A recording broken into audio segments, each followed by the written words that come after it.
Moment avez-vous pris la décision de l'assaut? Cette décision a été prise cet après-midi par le président de la République avec le Premier ministre, moi-même, Bernard Cazeneuve, le ministre de l'Intérieur, et Christiane Taubira, la garde des Sceaux. Nous avons considéré, avec évidemment les forces de l'ordre sur place, gendarmes et policiers, leurs responsables, qu'il fallait agir de manière simultanée et assez rapidement. Il y a un soulagement parce que les terroristes ont été mis hors d'état de nuire grâce au travail remarquable, et je veux les féliciter. J'étais ministre de l'Intérieur pendant 2 ans, je les connais, j'ai nommé souvent leurs responsables. Ce sont des professionnels, des héros, et ils ont agi de manière coordonnée avec une très grande intelligence, beaucoup de professionnalisme. Face à de tels événements, il faut regarder les choses avec lucidité et dire la vérité aux Français. La vérité, c'est que nous faisons face à un défi terroriste sans précédent. Je n'ai cessé de le dire depuis 2 ans et demi.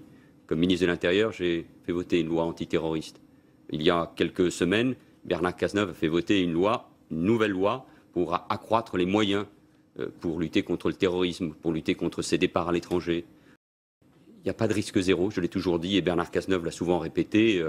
Nous faisons face non seulement à un risque, mais nous avons toujours considéré qu'à un moment ou l'autre, nous pourrions être frappés. Nous avons déjoué les attentats. Mais, oui, il y a évidemment, face à ce risque, toujours des possibilités d'avoir des failles, de ne pas pouvoir suivre telle ou telle équipe.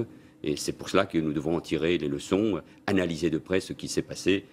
Mais parce que nous chérissons cette liberté, nous devons agir pleinement avec le droit. Il faut agir de manière impitoyable avec ceux qui s'en prennent aux intérêts fondamentaux de la France et d'abord à nos concitoyens. Mais il faut le faire avec l'état de droit et avec le souci aussi de préserver la cohésion nationale. Il faut le faire aussi sans précipitation. Il ne faut pas inventer de nouvelles mesures parce qu'il y aurait eu ces actes.